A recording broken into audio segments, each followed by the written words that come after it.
बोलो जयकारा बोल मेरे श्री गुरु महाराज की जय। सभी गुरुमुख प्रेमियों से सप्रेम जय सच्चिदानंद। वंदो चरण सरोज गुरु मुद मंगल आगार। जय सेवत नर होत हैं भव सागर से पार। गुरु जी के सुमिरन मात्र से नाशत विघ्न अनंत। तासे सर्वारंभ में ध्यावत हैं सब संत। जीवन में किसी का भी हमदर्द बनने का अगर मौका मिल जाए, किसी के राहों की अगर हमें मरम्मत करने का मौका मिल जाए, किसी के राह के कांटे चुनने का अवसर मिल जाए, तो जरूर इस अवसर का लाभ उठाना।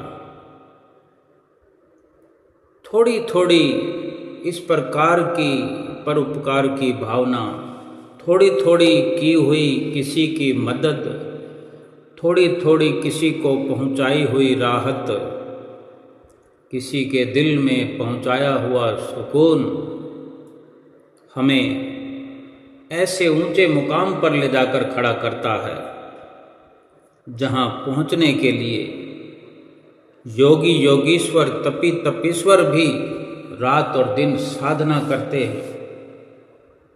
लेकिन अगर भगवान की ये कृपा बरस पड़े कि अपने आप ही हमें ऐसा अवसर मिल जाए किसी को सुख देने का, किसी को सुख पहुंचाने का, और इस प्रकार किसी को सुख पहुंचाते हुए कुछ दुख भी हासिल करना पड़े, तो अवश्य करना चाहिए कि थोड़ा बहुत दुख सहन किए बिना किसी को सुख पहुंचाया नहीं जा सकता, और किसी को सुख पहुंचाए बिना सुख भी पाया नहीं जा सकता। लेकिन किसी के रास्ते में कांटे बोने का कार्य तो किसी भी प्रकार से करने का, हर अवसर टालते रहना और आज नहीं कल, आज नहीं कल करते करते करते ऐसे गुनाह से, ऐसे पाप से बच के इस दुनिया से निकल जाना। भगवान श्री कृष्ण इस प्रकार से अपने शरण में आए हुए अनेक जीवों को सत्य की राह पर चलना सिखाते हैं। कुछ रोशनी के पल भगवान भक्तों को देते हैं। कुछ सीख प्राप्त करने की हमें जरूरत है, जो भगवान शिक्षा दे रहे हैं कि जिंदगी में कुछ न कुछ मिलता रहता है, और जब जब भी जिंदगी में कुछ मिलता है तो कुछ न कुछ वापस चला भी जाता है। मिल करके कुछ छिन जाता है, कुछ प्राप्त हो जाता है। यानी जिंदगी अगर कुछ देती है तो कुछ ले भी लेती है। इस तरह से जीने का मकसद सिखा देती है। क्या मकसद समझाती है जिंदगी इंसान को कि ना तो सब कुछ हमारा है, ना ही सब हमारे लिए है। कहते हैं कि अगर किसी न किसी दिन जीतने का ख्याल आए, इंसान को जीतने का ख्याल तो आता ही रहता है, भगवान कहते हैं कि किसी भी दिन अगर जीतने का ख्याल आए और अगर कोई संकल्प करने लगे जीतने का, अगर वादा करना ही है, दृढ़ निश्चय करना ही है, तो खबरदार किसी और से जीतने का संकल्प नहीं बल्कि खुद से जीतने का संकल्प करना है। खुद से जीतने का वादा करना है, अपने आप को जीतना है, अपने मन को जीतना है।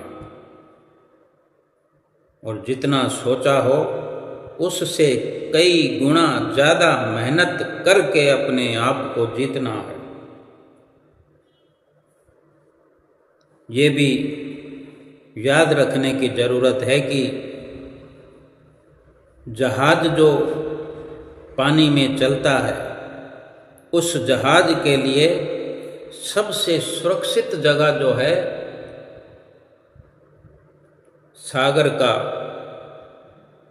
किनारा होता है। सागर के किनारे पर ही जहाज सुरक्षित रहता है,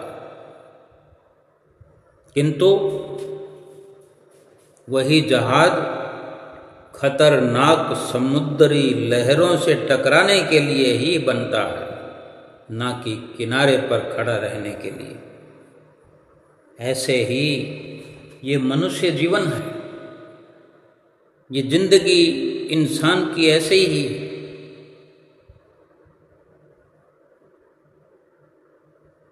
जीवन भर चलती रहे, ये जीवन चलायमान रहे। चलायमान रहने के लिए यानी आगे बढ़ने के लिए जीवन मिला है। एक जगह रुक करके बैठ जाने के लिए नहीं।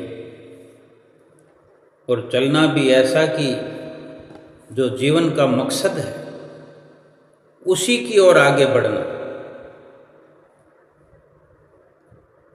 थोड़ी थोड़ी देर के अंदर मन विचलित होता हुआ नजर आता है कि ये मेरा है, ये मेरे लिए है, ये मुझे मिलना चाहिए, ये क्यों नहीं मिला। लेकिन हर वक्त ये याद रखना है कि ना तो सब कुछ हमारा है और ना ही सब हमारे लिए बना है। लेकिन जितना मिल गया है, जितना मिल रहा है, जितना मिलता चला जाएगा, वो भी हमारे लिए हमेशा नहीं रहेगा। जितना सदुपयोग करना चाहें कर सकते हैं, सदुपयोग करते चले जाएं। हमारे हृदय में जो बात उठती है, हमारे दिल में जो ख्याल उठता है, जो विचार हमारे अंदर से उठता है, वो हमारे जानने से पहले परमात्मा जान लेते हैं। हम जो कुछ सोचते हैं, जो विचारते हैं, उसकी जो भनक हमको लगती है, उससे पहले परमात्मा वो जान जाते हैं। क्योंकि हम अपने ही दिल से दूर हैं, अपने हृदय से दूर है, और परमात्मा हमारे हृदय में विराजमान है। कभी कोई प्रार्थना करें, कभी कोई फरियाद भी करें परमात्मा से, तो चिल्ला कर करने की जरूरत नहीं, और कुछ कहने की जरूरत भी क्या है। परमात्मा को क्या बताना है, जबकि परमात्मा तो सर्वांतर्यामी है, सब कुछ जानने वाले हैं। हमने थोड़ा देर से जाना, परमात्मा तो पहले ही जान गए हैं कि हमारे भीतर कौन सा विचार उठने वाला है, कौन सा विचार उठ रहा है। केवल जरूरत है परमात्मा के सामने सिर झुकाकर बैठ जाने की, असहाय होकर, नादान होकर, प्यासे बनकर उसके चरणों में बैठ करके केवल उसी का ध्यान लगा करके उसी को अपने अंदर महसूस करने की ज़रूरत है। उसके हाथों में अपने आप को छोड़ देने की ज़रूरत है। दुनिया में जन्म लेते हैं सभी, इंसान भी सब कहलाते हैं।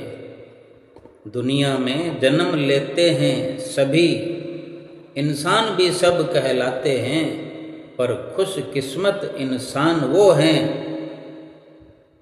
जो भगवान के, सतगुरु के प्यारे होते हैं। सतगुरु से प्यार करें, परमात्मा से प्यार करें, सतगुरु के साथ होने का हर वक्त एहसास करें कि मेरे सतगुरु मेरे साथ हैं, मेरे हृदय में विराजमान हैं, मेरे रोम रोम में बसे हुए हैं। क्योंकि ऐसा एहसास करने मात्र से, ऐसा ध्यान और ऐसा ख्याल अपने अंदर हर वक्त उठाने से गलतियों से बचे रहे, पापों से बचे रहे। क्योंकि इंसान का जो मन है कब किस वक्त धोखा देने के लिए, गिराने के लिए तैयार खड़ा हुआ है। एक दृष्टांत महाभारत का आता है। महाभारत के युद्ध के बाद,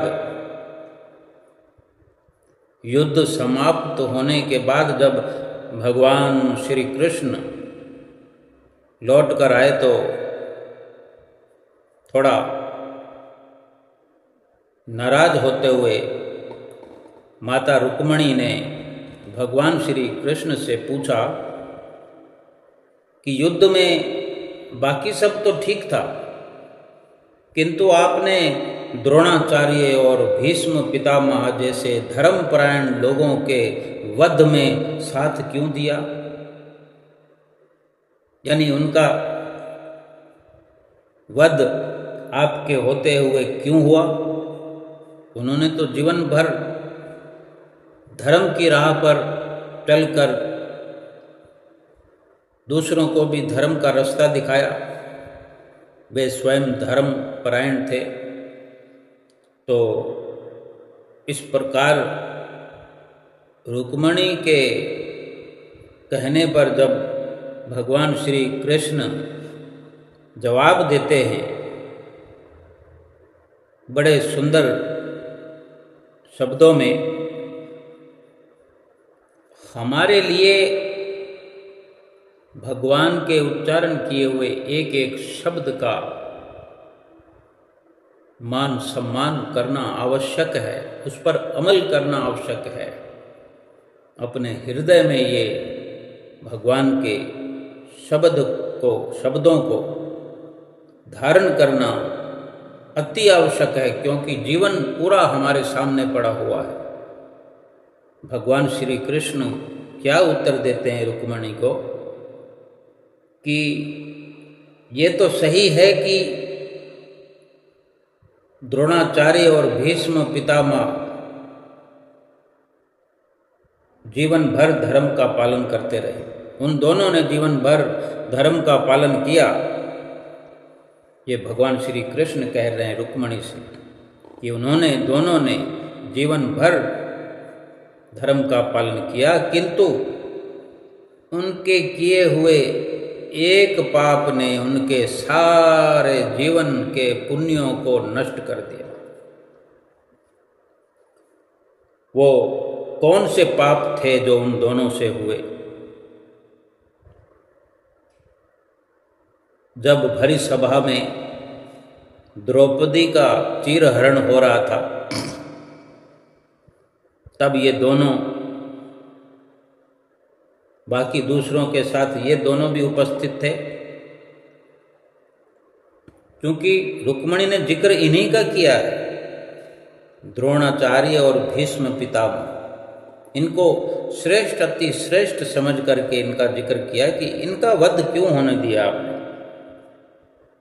और भगवान श्री कृष्ण क्या कह रहे हैं कि इनसे जीवन में एक एक पाप जो कि बहुत बड़े मायने रखने वाला था, और हमको सबको गुरुमुख प्रेमियों को ये समझने की बहुत ज़रूरत है। क्या समझा रहे हैं कि जब भरी सभा में द्रौपदी का चीर हरण हो रहा था तब ये दोनों भी वहाँ उपस्थित थे। बड़े होने के नाते ये दुशासन को रोक भी सकते थे, किंतु इन्होंने ऐसा नहीं किया और उनके इस एक पाप से बाकी सारी धर्मनिष्ठता छोटी पड़ गई, तुच्छ हो गई। और एक कर्ण का जिक्र किया कि वो कर्ण अपनी दानवीरता के लिए प्रसिद्ध था। ये दोनों भीष्म पिता और द्रोणाचार्य, इनकी जो अपने रुक्मिणी ने इनका पक्ष लेकर भगवान से जो सवाल किया उसका जवाब हो गया कि किस प्रकार इन्होंने द्रौपदी का चीर हरण होते हुए देखा, विरोध नहीं किया और वहाँ उपस्थित रहे। और भगवान श्री कृष्ण ने जो सुंदर जवाब दिया कि इनकी सारी श्रेष्ठता समाप्त, इनकी सारी धर्मनिष्ठता हल्की हो गई, छोटी पड़ गई,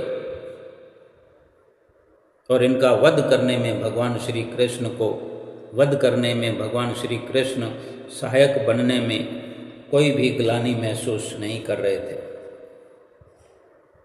ऐसा ही एक और प्रश्न कि कर्ण जो कि दानवीर कर्ण के नाम से यानी दानवीरता के लिए प्रसिद्ध था, कोई उसके द्वार से कभी खाली नहीं गया। उसके मृत्यु में आपने सहयोग क्यों किया? भगवान श्री कृष्ण से रुक्मिणी पूछती हैं कि चलो ठीक है कि वो दोनों अपने इस पाप की गलती की वजह से जो हुआ, लेकिन कर्ण तो दानवीर था, दान पुण्य करता ही रहता था। उसकी क्या गलती थी जो आपने उसके मृत्यु में सहयोग किया? तो भगवान श्री कृष्ण कहते हैं रुक्मिणी से, तुम सत्य कह रही हो, वो अपनी दानवीरता के लिए प्रसिद्ध था, इसमें कोई संदेह नहीं। कभी उसने किसी को मना नहीं कहा, किंतु जब अभिमन्यु अनेकों युद्ध वीरों को धूल चटाने के बाद युद्ध क्षेत्र में घायल जमीन पर पड़ा हुआ था, और उसी अभिमन्यु ने, उसी योद्धा ने युद्ध वीरों को धूल चटाने के बाद जब स्वयं घायल था तो उसने कर्ण से, दानवीर कर्ण से पानी मांगा, और कर्ण जहाँ उस वक़्त खड़ा था उसके पास ही पानी का गड्ढा था, लेकिन कर्ण ने मरते हुए अभिमन्यु को पानी तक नहीं पिलाया। और इसीलिए इस पाप के कारण ही उसका जीवन भर दानवीरता से कमाया हुआ पुण्य सब का सब नाश हो गया। और वही कर्ण उसी गड्ढे में जो उसके पास में नज़दीक में था, अंत समय वो उसी गड्ढे में अपने रथ के पहिए फंस जाने के कारण मारा भी गया। हे रुक्मिणी, अक्सर ऐसा होता है जब मनुष्य के आसपास कुछ गलत हो रहा होता है और वे कुछ नहीं करते, वे सोचते हैं कि इस पाप के भागी हम नहीं हैं, अगर वे मदद करने की स्थिति में नहीं है तो सत्य बोल तो सकते हैं कि वो कुछ नहीं कर सकते, वो मदद करने की स्थिति में नहीं है, परंतु वो ऐसा भी नहीं करते और खड़े हुए तमाशा देखते हैं। और ऐसा ना करने से वे भी उस पाप के उतने ही भागीदार हो जाते हैं जितना पाप करने वाला पाप का भागीदार होता है। अब हम ये विचार करें कि कब किस वक़्त भूल हो जाए हमसे। बड़े बड़े दानवीर और द्रोणाचार्य, भीष्म पितामह जैसे धर्मपरायण, धर्मनिष्ठ कब कौन सी गलती कर बैठे उन्हें क्या मालूम, एहसास भी हुआ कि नहीं, और अपने धर्म का नाश करके इस जीवन से चले गए। हम तो किसी भी बड़ी पदवी में भी नहीं हैं, हम तो दानवीर भी नहीं हैं, हम तो इतने धर्मनिष्ठ भी नहीं हैं, लेकिन एक बात समझ लेने की है कि जिस भक्ति की राह पर हम चल रहे हैं, जिस भक्ति की राह पर चलाने वाले वक़्त के संत सतगुरु जो हमारे हितैषी हैं, जिनका वृद्ध हस्त हमारे शीश पर है, जिनके चरणों की छत्र छाया हमारे सिर पर हर वक़्त रहती है, हर वक़्त ये ख्याल इसीलिए बने रहना जरूरी है कि हम हर वक़्त महसूस करें कि हमारे सतगुरु हमारे अंग संग हैं। रोम रोम में महसूस करें कि मेरे सतगुरु बसे हुए हैं। कहीं से किसी प्रकार भी कोई गुनाह हमसे ना हो जाए, कोई भूल हमसे ना हो जाए, हम किसी प्रकार का ऐसा तमाशा देखने की जुर्रत न करें कि वक्त मुसीबत में सतगुरु का साथ छूट जाए, सतगुरु की दया से वंचित हो जाए। बल्कि ये जरूरी है कि जो सतगुरु हमें जिस रास्ते पर चलाते हैं, हमें बार बार सत्संग से जोड़ते हैं और हम बार बार सत्संग में जाने का आलस करते हैं। सत्संग में जाने का आलस कभी नहीं करना चाहिए। अक्सर देखा जाता है कि सत्संग की शुरुआत में चुनिंदा लोग होते हैं, गिने चुने। सत्संग के आखिरी में अगर वहाँ 1000 लोगों का जमावड़ा है तो सत्संग के शुभ आरंभ के शुरुआती दौर में 10% लोग भी नहीं होते वहाँ, या जहाँ पर सत्संग की समाप्ति पर 100 लोग एकत्र हो जाया करते हैं। आते आते आते जब समाप्ति का अवसर होता है, जब 100 की संख्या अगर हो, तो वहीं पर सत्संग की शुरुआत में 10 लोग भी नहीं होते। शुरुआत तो 2-4 लोगों से ही होती है। बेशक 5 मिनट की देर में कोई आए, लेकिन क्यों 5 मिनट की देरी भी क्यों? क्या सत्संग पसंद नहीं है? क्या सत्संग में मन नहीं रुचता है?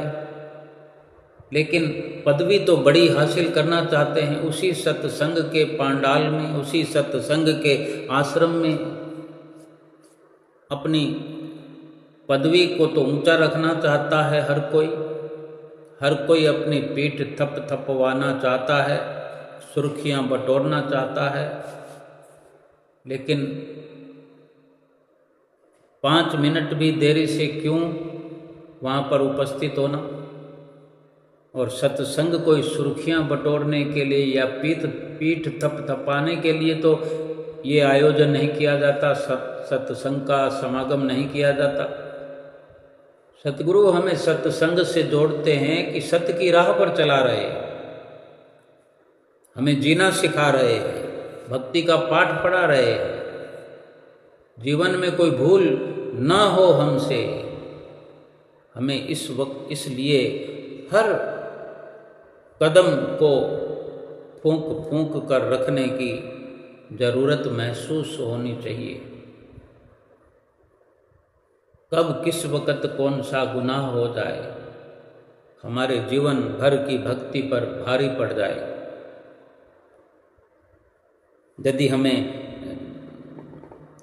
कहीं कोर्ट कचहरी में जाना हो, कोई काम हो वहाँ पर, या स्टेशन पर जाकर गाड़ी पकड़ना हो, तो क्या हम कभी 5 मिनट देर से जाते हैं? अगर 8 बजे कोई रेलगाड़ी चलने का समय हो या फ्लाइट 8 बजे छूटने का समय हो, तो क्या हम 8 बजे भी पहुंचते हैं? देर से तो चलो ठीक है, 8 बजे छूटने वाली फ्लाइट और हम 8 बजे वहाँ पहुँच रहे हों, एयरपोर्ट के अंदर पहुँचते पहुँचते फ्लाइट तक पहुँचते पहुँचते 8 बज जाए बेशक, ऐसी भूल भी नहीं करते। 1 घंटा पहले एयरपोर्ट के अंदर दाखिल हो जाते कि कब किस वक़्त अनाउंस होगा, फ्लाइट का नंबर अनाउंस होगा कि अटेंशन प्लीज़, फ्लाइट नंबर फलाना फलाना फलाना तैयार है, इतने बजे का समय है। वो बार बार इस प्रकार अनाउंस होता रहता है, हम सुनते रहते हैं। यानी हम हर अनाउंसमेंट को सुनते हैं, 1 बार 2 बार 4 बार, यदि हम उपस्थित हैं तभी सुनते हैं।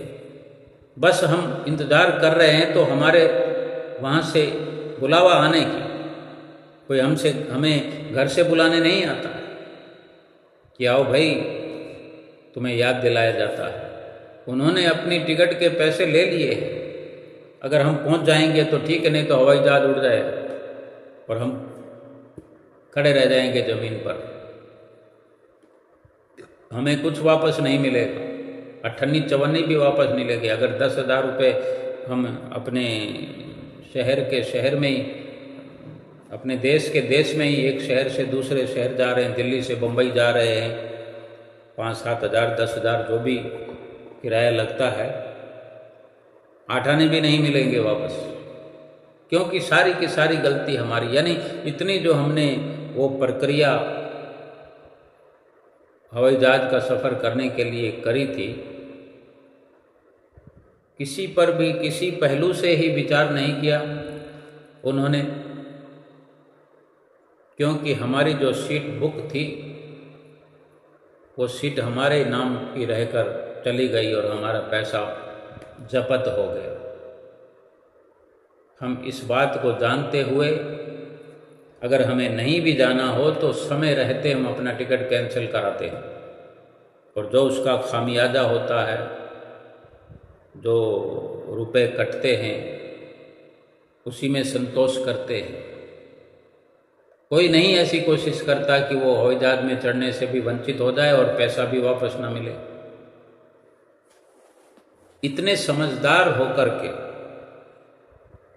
या रेलवे स्टेशन पर जाना हो तो भी यही बात है कि समय से पहले घर से निकल पड़ते हैं। महानगरों में अगर रेलवे स्टेशन दूर है और रास्ते में जाम लगता है तो हम उस हिसाब से घर से निकलते हैं, 3-3 घंटे पहले निकल जाते हैं, क्या पता रास्ते में 2 घंटे लग जाएं। बेशक रेलवे स्टेशन पर जाकर खड़ा होना पड़े, वेटिंग रूम में इंतज़ार करना पड़े। सत्संग में क्यों नहीं ऐसा विचार आता? सत्संग को मान्यता क्यों नहीं देते हम? सत्संग के लिए क्यों नहीं इतना हम विचार करते? सत्संग में भी तो समय पर पहुंचना चाहिए। ये भी एक हवाई जहाज है, ये रेलगाड़ी है। सत्संग की गाड़ी पर क्यों नहीं समय पर पहुंच करके चढ़ जाते? टिकट तो है, हम वहां पहुंचे तो हैं, लेकिन सत्संग की गाड़ी चल पड़ी है। ये तो भगवान की कितनी दया है कि वो गाड़ी वहीं वहीं घूमती है। देर से पहुंचने पर भी हम एंट्री कर पाते हैं, प्रवेश पा लेते हैं। पूरा न सही आधा अधूरा ज्ञान भी अगर हम चित्त लगा करके उस समय को सकारत करते हैं तो कुछ ना कुछ लाभ अवश्य मिल जाता है। लेकिन देरी का खामियाजा तो भुगतना ही पड़ता है। जो शुरुआती दौर का जो लाभ होता है, शुरुआती 10 मिनट समय का जो लाभ होता है, वो बाकी 90% समय जो है उससे भी कहीं बढ़कर होता है। समय पर आना, समय से पहले आना, उस समय का सदुपयोग करने का जो भाव है वो ये दर्शाता है कि हम जाने 2, 3, 4 घंटे से अपनी चितवन को सत्संग में, उस सत्संग के स्थल से जोड़े हुए थे। उस समागम से हमने जोड़ लिया था। वहाँ का काल्पनिक चित्र हमारे मस्तिष्क में, हमारे दिलो दिमाग में घूम रहा था।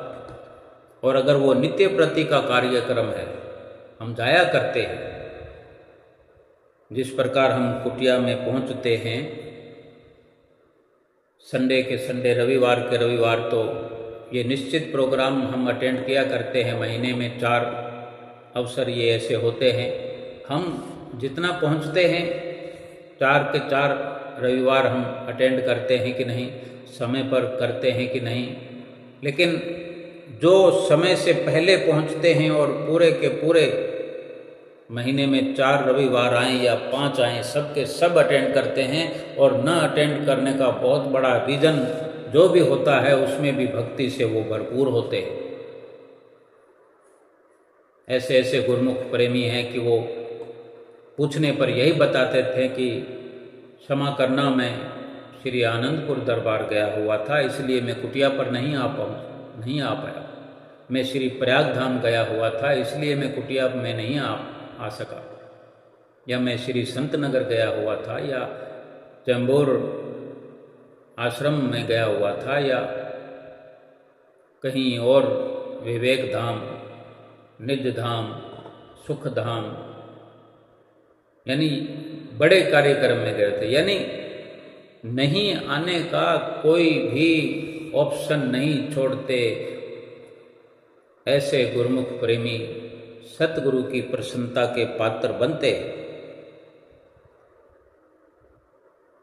और ठीक जो हम नित्य प्रति रविवार को जाया करते हैं, तो हमें निश्चित रूप से पता होता है वहाँ फलां महात्मा जी हैं, वहाँ पर अमुक भाई जी हैं, इस प्रकार श्री परमहंसों का मंदिर है, इस प्रकार पीताम्बर सजा हुआ दरबार है, इस प्रकार पंखे चलते हैं, एसी चलते हैं, दरियाँ बिछी हुई हैं, इस प्रकार चंवर झुलाने का हम कार्य करते हैं। चंवर झुलाने का अवसर भी हमें मिलता है, आरती फिराने का अवसर मिलता है। वो सारा कुछ जो वहाँ होता है, जो समय पर पहुँचते हैं, उनको 4 घंटे पहले से चिंता होती है, बल्कि सुबह से चिंता होती है कि आज रविवार है। उसको बार बार याद आता है कि आज रविवार है, आज रविवार है। अपने आप को याद दिलाता है कि कहीं वो घंटा 2 घंटे पहले भूल जाए कि आज रविवार है कि नहीं है। अगर भूल गया तो फिर कुटिया पर जाने से खाली रह जाएगा। वो बार बार याद करता है और वहाँ के नज़ारों को अपने अंदर भर के देखता है। आरती हो रही है, भजन चल रहे हैं, ढोलक बज रही है, चिमटा बज रहा है, गुरुमुख प्रेमी नाच रहे हैं, शुद्ध बुद्ध खोए हुए अपने सतगुरु के प्यार में मतवाले हुए। कोई बजा रहा है कि ढोल बज दे, नगाड़े बज दे, मेरे सतगुरु कितने प्यारे लग दे। कुछ भी समझो कि सतगुरु प्रेमियों के जीवन की, प्रभु प्रेमियों के जीवन की ऐसी ऐसी गाथाएं हैं। प्रभु और प्रीतम और सेवक का नाता ऐसा है जिसकी कोई महिमा गाई नहीं जा सकती। सत्संग की जो ज़रूरत है, जो प्रतिदिन सत्संग में आते हैं, वो तो कभी किसी प्रकार के मन के भुलेखे में आते नहीं, कोई बहाना बनाते नहीं, ना वो आने से रुकते हैं और ना बहाना बनाते हैं। उनको घर पे रुकना नहीं है। और जो तीव्र लगन रखते हैं सत्संग में आने की, उनको कुदरत भी मदद करती है। सतगुरु की कुदरत ऐसे गुरमुख प्रेमियों की मदद करती है कि उनकी राह में कोई रोड़ा आ नहीं सकता। आ भी जाए तो वो ऐसे ही मिनटों सेकंडों के अंदर वो रोड़ा दूर कर देती है। कुदरत की ये जिम्मेदारी है। लेकिन कोई आसानी से बहाना बना दे, आना ही ना चाहे, पहले ही सोच ले कि अगर 5 बजे से प्रोग्राम शुरू है, 7 बजे तक है, 5 से 7 बजे तक है, 7:30 बजे तक है, या हम ऐसे ही सोच लेते हैं कि 5 से 7 बजे तक तो कहते हैं, फिर 7:30 बजे तक कर देते हैं, उसको लंबा कर देते हैं। तो इतना टाइम वेस्ट करने की क्या ज़रूरत है? हम तो 6 बजे जाएंगे, 1 घंटा तो हम बचत कर ले। और 6 बजे पहुंचने की बजाय 6 बजे घर से निकलते हैं तो आधा घंटा और शिफ्ट कर देते हैं। अब क्या रहा? 50% मार्जिन तो होता ही नहीं है। और अगर सही समय पर सत्संग समाप्त हो जाए 7 बजे तक और हमने 1.5 घंटा चट कर दिया तो बचा क्या? आधा घंटा ही तो बचा। 75% हमने मार्जिन खत्म कर दिया। जो लाभ था वो तो समाप्त हो गया। अब विचार तो हम ही ने करना है कि इस जीवन की गाड़ी को ढंग से चलाना है तो सत्संग की तो निहायत ज़रूरत है। कई बार सत्संग के प्रोग्राम बदलते हैं, 5 की बजाय 4 बजे कर दिया जाता है, कभी 4 की बजाय 5 कर दिया जाता है। किसी भी प्रकार से कुछ भी बदलाव किया जाए, हमारी ज़रूरत तो सत्संग है। हमें सत्संग अटेंड करना है, सत्संग में पहुंचना है। कुदरत ने जो भी निश्चित किया है, हमें सत्संग तो मिल रहा है। हम अगर इस प्रकार विचार करेंगे कि रोज़ रोज़ समय बदल देते हो, बड़ी मुश्किल से तो हमने अपने आप को निश्चिंत किया था कि हमें 5 बजे जाना होता है, अब आपने 4 बजे कर दिया तो अब हमको 1 घंटा पहले आना पड़ेगा। 1 घंटा पहले आना पड़ेगा तो 1 घंटा पहले छुट्टी भी तो मिल जाएगी। सभी बातों से, सभी बहानों से ऊपर एक बात यह है कि आज रविवार है। अनेक अनेक नौकरी पैसा लोगों को छुट्टी का दिन है। बिजनेसमैनों को भी अनेकों को छुट्टी का दिन होता है। और ना भी हो तो 5 बजे न गए तो 4 बजे से ही। अगर कहीं भी नौकरी करते हैं तो ये भी तो नौकरी है, सतगुरु की नौकरी है। मेरे सतगुरु तेरी नौकरी सबसे बढ़िया, सबसे खरी। असल जो लाभ है वो सत्संग का है। जिस भी समय अवसर मिले, ये न सोचें कि आज नहीं जाएंगे तो क्या फर्क पड़ जाएगा। या दुकानदारी के समय हम सोचते हैं कि आज दुकान पर नहीं गए तो क्या फर्क पड़ जाएगा। बरसात में भी चले जाते हैं, छाता लेकर चले जाते हैं, भीगते हुए चले जाते हैं, बुखार में चले जाते हैं, खांसी जुकाम हो तो चले जाते हैं, छींकें पर छींकें आ रही हो तो भी चले जाते हैं। क्यों? झूठी दौलत के लिए, शरीर के लिए और आत्मा के लिए जीरो बैलेंस। जरूरत नहीं है क्या? यानी ये समझ रखना अच्छी बात है कि दुकान पर नहीं जाएंगे या दुकान नहीं खोलेंगे या नौकरी पर नहीं जाएंगे तो तनख्वाह कट जाएगी। सत्संग में नहीं गए, सेवा में नहीं गए, भजन सुमरन नहीं किया तो आत्मा की खुराक की कटौती होगी कि नहीं होगी? आत्मा को भूखे रहना पड़ेगा। इसी प्रकार संगत में बैठे हुए किस समय निराकार में ध्यान जुड़ जाए? सत्संग में समय पर आना इसलिए जरूरी है कि पूरा समय संगत में, सत्संग में बैठ करके ध्यान लगाते लगाते, सत्संग सुनते सुनते, अपने मन को पवित्र करते हुए, मन को एकाग्र करते हुए, क्या मालूम किस वक्त ध्यान जुड़ जाए और वो पल, वो घड़ियाँ, उन घड़ियों की, उन पलों की हम कीमत का अंदाज़ा भी नहीं लगा सकते कि वही पल कितने अनमोल होते हैं।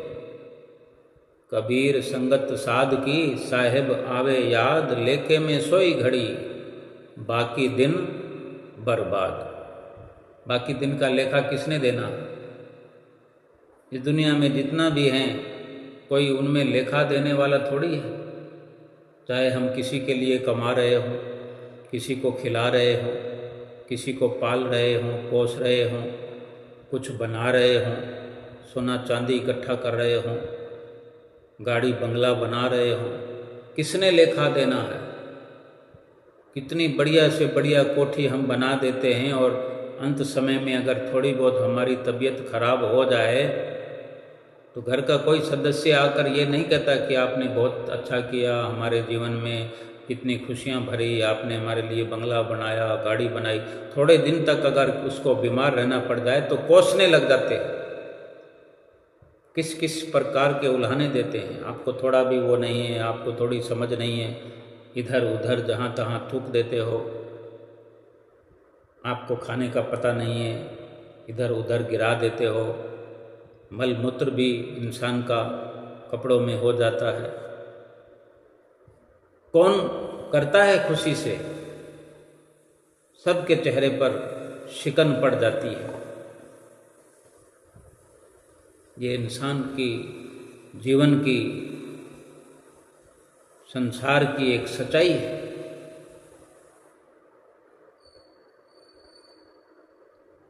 अगर सत्संग में पहुँचेंगे, समय पर पहुँचेंगे, सतगुरु से ध्यान जोड़कर बैठेंगे, सत्संग में सतगुरु से उनके चरणों में ध्यान जोड़ने का निरंतर प्रयास करेंगे और ध्यान जुड़ते जुड़ते जुड़ जाएगा और हम सुखी हो जाएंगे, आनंद ही आनंद हो जाएगा। और क्यों चारपाई पर लेटना पड़ेगा, क्यों दुखी होना पड़ेगा, क्यों किसी का मोहताज होना पड़ेगा? और अगर पड़ भी गया किसी का मोहताज होना, किसी से कुछ सुनना पड़ भी गया, तो सुरती जब सतगुरु से जुड़ी है, ध्यान जब सतगुरु से जुड़ा हुआ है, तो किसी की आवाज़ हमारे अंतर हृदय तक जाती ही नहीं। इस कान से हम सुनेंगे, उस कान से निकलती चली जाएगी, कोई फर्क नहीं पड़ेगा।